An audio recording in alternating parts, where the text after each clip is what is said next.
तो मैं आपको एक इंडिया के ऐसे गांव के बारे में बताती हूँ जिसका हर आदमी मरने से 3 दिन पहले ही पता लगा लेता है कि वो मरने वाला है। ये पॉसिबल है? ये पॉसिबल है और इस गांव में हर इंसान के साथ होता है। ओह। तो क्या है कि इस गांव में एक लेजेंड चलता आ रहा है और उस लेजेंड के मुताबिक कि इस गांव में एक राख का पुतला है। वो पुतला किसने बनाया, कौन लेके जाता है, कौन रखता है, किसी को नहीं पता। पर अगर आप उस गांव में रहते हो और अगर आपके घर के बाहर वो राख का पुतला रखा हुआ मिल जाए तो समझ जाओ आपके घर में कोई मरने वाला है, और वो भी सिर्फ 3 दिन में। अब जैसे ही जिस दिन वो पुतला रखा हुआ मिलेगा ना, उसी रात को किसी की तबीयत बिगड़ना चालू हो जाएगी। मतलब वही वो इंसान होगा जो मरने वाला होगा। और ऐसा नहीं है कि किसी एक इंसान के साथ ऐसा हुआ है। मतलब ये जो हो रहा था ना कि अगर पुतला आपके घर के बाहर मिल रहा है तो आपके घर में कोई मर जाएगा, ये अभी से नहीं हो रहा था, ये काफी सदियों से चला आ रहा था। तो कोई भी इंसान ना हिम्मत भी नहीं करता था कि उस पुतले को उसकी जगह से हिलाए या देखे कि क्या होगा अगर कोई फेंक देगा वगैरह। और सबको इस चीज से इतना डर लगता था क्योंकि एक दो इंसान के साथ तो हुआ नहीं था। हर महीने किसी के आगे, किसी के घर के आगे पुतला मिलता था और कोई ना कोई मर जाता था। उसमें भी क्या प्रोसेस रहता था कि मान लो किसी के घर के आगे वो पुतला मिला है तो वो पुतला जिसके घर के आगे मिला है उसमें से कोई एक सदस्य बीमार पड़ने लग जाएगा। अच्छा। जिस दिन वो पुतला मिला है उसी दिन से, और 3 दिन के अंदर अंदर वो मर जाएगा या मर जाएगी। अब इसमें ये भी हो सकता है कि कौन मरेगा, कौन नहीं मरेगा, कौन बीमार पड़ेगा। तो वो जो पुतला मिलता भी था ना, किसी ऐसी शेप में मिलता था कि आपको पता भी लग जाए कि कौन मरने वाला है। अच्छा, ये भी है। तो जैसे मान लो कोई औरत मरने वाली होगी तो वो पुतले का जो शेप होगा वो थोड़ा औरत जैसा होगा। कोई आदमी मरने वाला होगा तो आदमी जैसा होगा, कोई बच्चा मरने वाला होगा वैसा। और सिर्फ ऐसे नहीं कि बच्चे औरत आदमी पे रुक रहा है, कोई गर्भवती औरत मरने वाली है, कोई बहुत बुजुर्ग आदमी, कोई भी, कोई एकदम नया, मतलब ऐसे जो बहुत ही ज्यादा यंग बच्चे होते हैं कि अभी पैदा हुए 3-4 महीने के, बच्चे का पुतला आएगा। हाँ, तो बच्चे का पुतला आएगा। और बहुत ही लोग इतना डर गए उस बात से क्योंकि हर महीने किसी ना किसी के घर के बाहर वो पुतला आ रहा था। किसी को समझ नहीं आता था कि क्या करे क्या ना करे। गांव वालों ने इतनी कोशिशें की कि किसी तांत्रिक से, पंडित से, बाबा से कोई इलाज, कुछ नहीं मिला। अब गांव वालों को तो आदत हो गई, बहुत लोग तो गांव छोड़ छोड़ के चले गए। पर जिनका पुश्तैनी घर है, जो बहुत उम्र में बड़े हो चुके हैं, अब वो क्या करेंगे? वो तो बचपन से देखते आ रहे हैं, उनके लिए तो आम बात हो गई है। या जो नहीं जा सकते, उनका कोई है ही नहीं, अब बाहर कहाँ जाएंगे? गाँव में ही खेती है, गाँव में ही पैसा है, गाँव में ही घर है। तो कुछ लोग नहीं जा पा रहे थे, कुछ लोग चले गए। तो चले गए, वो तो मतलब नहीं इस एक लेजेंड के दायरे में आ पा रहे थे, वो अपनी नॉर्मल जिंदगी जी रहे हैं। ऐसा नहीं वहाँ से निकल गया वो बच गया। वो बच गया। ऐसा नहीं है कि अगर आप निकल गए तो आपका पुतला मिल जाएगा, आप मर जाओगे। नहीं, अगर आप उस गांव की सरहद से बाहर निकल गए तो आप सेफ हो, आप बच गए। ये जानते हो भी बहुत लोग अब भी उस गांव में रह रहे थे। सोचो, मजबूरी कुछ लोग होता है, नहीं होता इतना पैसा या नहीं होती उतनी सुविधा, तो रह रहे थे। अब क्या हुआ ना कि इस गाँव में अगर कोई बहू भी आती थी, कोई मतलब जिसकी शादियों की भी आती थी, तो या तो उनके पति उन्हें तुरंत ले जाते थे वहाँ से, या तो वो ऐसे आती थी कि उन्हें पता है कि मैं क्या करने वाली हूँ, मेरे साथ क्या होने वाला है, क्योंकि वो आसपास के गांव से ही आती थी। पर एक आदमी था अनिल, उसने एक लड़की से शादी करी जो एक शहरी लड़की थी। ठीक है, वो शहर में रहती थी। अनिल और उसकी मुलाकात कॉलेज में हो गई, उनमें प्यार व्यार हो गया, मिल लिए। उसने अपने घर की सारी बात उसे बताई। ये वाली बताई थी? ये वाली भी बताई, उसने सब बताया, गांव की बात, घर की बात। पर उसको लगा कि अरे ये तो गाँव के लोग हैं, ये तो अंधविश्वासी है, ये तो मुझे डरा रहे हैं, ये बहला रहे, फुसला रहे। जब अनिल की शादी हो रही थी इस लड़की से, इस लड़की का नाम सुमन था, उसने शादी से 1 रात पहले भी बताया कि सुनो, हम गाँव में नहीं रुकेंगे ज्यादा वक्त, जितनी रस्म होती है उतना करके निकलेंगे, अभी नहीं रुकेंगे। सुमन अब भी उसका मजाक उड़ा रही है, अरे ऐसा क्यों कर रहे हो, अब तो शादी होने वाली, अब तो सच बता दो, ऐसा थोड़ी होता है, ये थोड़ी होता है। पर अनिल और सुमन की शादी हो गई। अनिल और सुमन की शादी हुई, वो सुमन को ले आया। अब अनिल का क्या प्लान था, एक तो वो वैसे ही अब शहर में जाके पढ़ लिख चुका है, तो वो गांव में तो रहने वाला ही नहीं था। और फिर जिस गांव में इतनी दिक्कत हो तो कौन ही कैसे ही रहेगा, तो उसका प्लान था वो चला जाएगा। पर जैसे उनकी शादी वादी हुई ना, शायद इतना हेक्टिक स्केड्यूल हो गया, क्या हो गया क्या नहीं हुआ, जो अनिल की माँ थी उनकी तबीयत बिगड़ने लग गई काफी ज्यादा। ठीक है, तो अनिल ने सोचा यार अब माँ का ख्याल कौन रखेगा, मैं चला गया तो सुमन से वो यही कहता था कि 1 महीना रुक जाते हैं, माँ ठीक हो जाएगी चले जाएंगे, 1 महीना रुक जाते हैं, माँ ठीक हो जाएगी चले जाएंगे। एक करते करते 3-4 महीने हो गए। अब सुमन को ना आते ही उसकी सास, ससुर, पड़ोसी सब ने बोला कि बेटा कभी कोई पुतला दिखे तो उसे देखना मत, अंदर चली जाना, अपने ससुर को, सास को बताना, पति को बताना, तुम नहीं हो, तुम्हें कुछ नहीं पता। वो सुमन सबके मुंह पे हंस देती थी कि तुम तो मुझे झूठ बोल रहे हो, ऐसा तो कुछ नहीं होता, तुम अंधविश्वास हो। अब इस पॉइंट पे उसे ये तो पता है कि सबको पता है, तो उसको लग रहा है सभी पागल है, मतलब मैं ज्यादा होशियार हूँ, सब पागल है।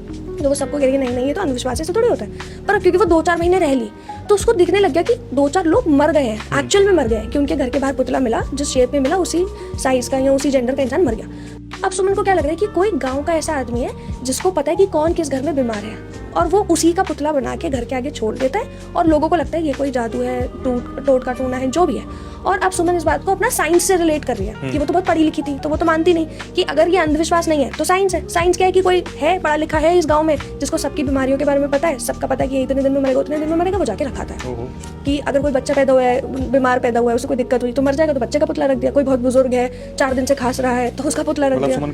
प्लानिंग चल रही है कि हाँ, कि कोई तो है जो इस पूरे गाँव को तंग करके रखा हुआ है। तो आप सुमन इस बात पे बिल्कुल नहीं मान रही। 2-3 महीने उसने देख ली, वो फिर भी नहीं मान रही। अब 4था महीना आता है और अब भी सुमन और अनिल इसी गांव में रह रहे हैं, अपनी माँ का ख्याल रखते हुए। अब माँ की तबीयत भी पहले से सुधर गई है, फिर भी ये यही रह रहे हैं। 4थे महीने में सुमन को अपने घर के बाहर एक राख का पुतला दिखता है, आ ही गया, और वो होता है एक औरत के शेप में। अब सुमन को क्या लगता है कि मेरी सास बीमार है, इन लोगों को पता है मेरी सास बीमार है, वो शायद चल बसे, तो इन्होंने हमें तंग करने के लिए उनका पुतला रख दिया। सुमन चिल्लाने लग जाती है बाहर आके कि तुम मेरी सास को मारना चाहते हो, वो इतनी अच्छी औरत है, तुम सब पागल हो, अंधविश्वासी हो, तुम लोगों ने यहाँ पे क्या कर रखा है, तुम सब तांत्रिक हो, क्या हो। वो जाके सबको गाली देती है, सबको बहुत बुरा बुरा सुनाती है कि तुम सब अनपढ़ हो, गवार हो, गाँव में कुछ भी मानते हो, बहुत बुरा बुरा कहती है। फिर भी सब गाँव वालों से कहते हैं बेटी ऐसा मत बोल, बेटी दूर हो जा, बेटी घर चली जा। कहती है बेटी घर चली जा। वो इतना गुस्से में आ जाती है कि मैं घर चली जाऊँ, तुम मेरे घर के बाहर आए हो, देखो मैं क्या करती हूँ। वो गुस्से में अपने घर के अंदर जाती है और एक बहुत बड़ा डंडा लेके आती है और उस पुतले को ऐसे मारने लगती है। वो पुतला राख का ही था, वो एक दो उसमें टूट जाता है। उसकी जो राख होती है ना, हवा से उड़ने लग जाती है। उस राख से बचने के लिए लोग, बुजुर्ग लोग, बच्चे सब भागने लग जाते हैं कि उस राख भी हम पे ना पड़ जाए, कि हम ना मर जाए। मतलब आज तक किसी ने उस पुतले को हाथ तक नहीं लगाया था और इसने तोड़ दिया। तो मतलब लोग इतना डर रहे हैं, सदियों से चलता आ रहा है, कोई आसपास भी नहीं जा रहा और सुमन ने उसे तोड़ दिया। सिर्फ इतना ही नहीं, अगर किसी के घर के आगे राख का पुतला भी मिलता था ना, कोई हटाता भी नहीं था, वो अपने आप ही हटता था। मान लो अगर किसी के घर के आगे मिला, 3 दिन के अंदर तो मौत होनी है, 3 दिन बाद जब वो आदमी या औरत मर जाता था जिसके लिए वो पुतला आया था, वो पुतला रातों रात खुद गायब होता था। कि अगर अभी 2 मिनट पहले भी कोई बाहर देख के आया ना पुतला है कि नहीं, 2 मिनट बाद वो गायब मिलेगा। तो लोग इतना डर रहे, इतना उन्हें यकीन है, इतनी चीजें चल रही है और सुमन ने वो पुतला तोड़ दिया। आज तक उस पुतले को ना तो किसी ने रखते देखा, नहीं, ना उठते देखा, नहीं। बस वो अपने आप आ रहा है और अपने आप जा रहा है। और ऐसा भी नहीं है कि कोई रख के जा रहा हो, क्योंकि सभी डर रहे हैं ना। ऐसा कोई घर ही नहीं है जिसके आगे पुतला ना रखा हो। पूरे सारे समाज में हर घर के आगे पुतला रख दिया गया। अगर कोई है भी जो ये सब कर रहा है तो एक घर तो बचेगा, अपने घर पे थोड़ी किसी को मारेगा। पर कोई नहीं बचा हुआ, सब डरे हुए हैं और सबके चेहरे पे दिख रहा है वो डर। पर सुमन नहीं मान रही, वो तो नहीं आई है, वो तो पढ़ी लिखी है, वो नहीं मान रही। तो उसने वो राख का पुतला तोड़ दिया। अब जब उसने राख का पुतला तोड़ा, सब डर के अपने घर में चले गए, राख ना आ जाए, ये ना आ जाए। उसने अपने पति को बताया, उसके पति ने उस पर इतना गुस्सा करा कि तुम पागल हो, अब ना जाने हमारे घर पे क्या होगा क्या होगा, ये सब करके उसका पति तैयार हो गया, हम अगले दिन घर छोड़ेंगे। 3 दिन का वक्त होता है ना, हम अगले दिन घर छोड़ेंगे। उसने अपने माँ बाप का सारा बोरिया बिस्तरा, खुद का कपड़े लत्ते सब पैक करने चालू कर दिए कि हम यहाँ नहीं रुकेंगे, हम अगले दिन जाएंगे। क्योंकि जब सुमन ने अनिल को ये बात बताई, ऑलरेडी काफी रात हो चुकी थी, तो इतनी रात को कहाँ गाड़ी मिलती, कहाँ वो अपने बुजुर्ग माँ बाप को लेके जाता, माँ वैसे ही बीमार थी और उसके दिमाग में तो 3 दिन है मेरे पास, तो अगले दिन चला जाएगा। तो वो कर रहे हैं। उस रात को पूरे गाँव में सुमन के चीखने की आवाज़ें सुनाई दी और अगले दिन सुमन अपने बिस्तर पे मरी हुई मिली। और हर इंसान जानता था गांव का कि सुमन की मौत कैसे और क्यों हुई है।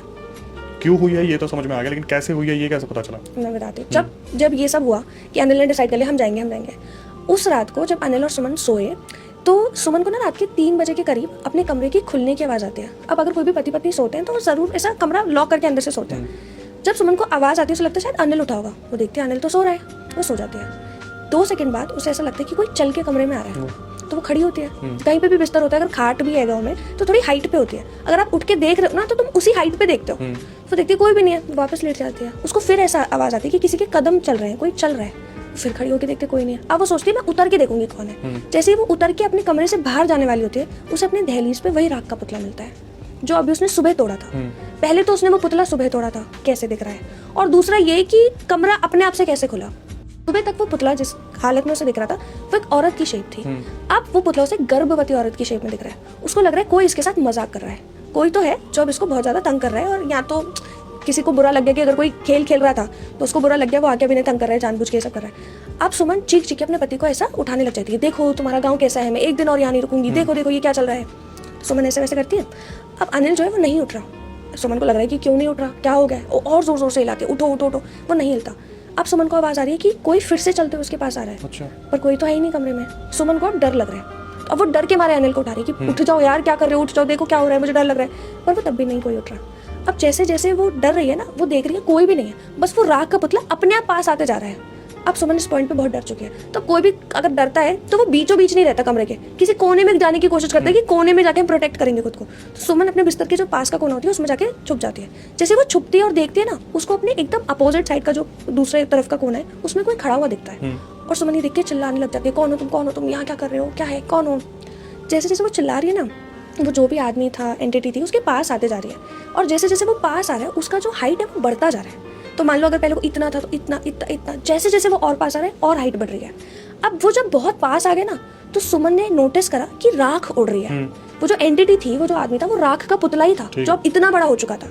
और जो वो उड़ी हुई राख सुमन के चेहरे या कहीं पे भी लग रही थी ना, तो ऐसे लग रहा था जैसे कोई कोयला उसके चेहरे पे या हाथ पे रख रहा, इतना गर्म, मतलब जल रहा था, वो जल रहा था। तो अगर मान लो उसके हाथ पे वो राख गिरी तो उसका हाथ पे जलने के निशान आ रहे थे। अब वो चीख रही है दर्द से, जिसे दर्द हो रहा है उसको चीख, मतलब दर्द में इंसान चीखता ही है, चिल्लाता ही है। अब जैसे जैसे वो चीख रही है, वो राख का पुतला उसके पास आ जा रहा है और बहुत पास आके उसका गला दबाता है और उसे हवा में उठा देता है। और अब सुमन का जो गला है वो आग से जल रहा है, ओ क्योंकि राख से तो उसे वैसे ही जलन महसूस हो रही थी, साक्षात हाथ ही लगा अब तो हाथ ही आ गया, तो अब उसको पूरा जल रहा है और वो चीख रही है, वो अपने हाथ भी लगा रही है ना हटाने के लिए, तो उसके हाथ जल रहे हैं, तो हाथ भी नहीं लगा पा रही, वो चीख रही है, चिल्ला रही है। अगले दिन वो अपने घर पे मरी हुई मिलती है और उसके गले पे हाथों के निशान होते हैं, मतलब कोई जलने के नहीं, पर जैसे अगर किसी का गला घोट के हाँ मार दिया वैसे निशान होते हैं।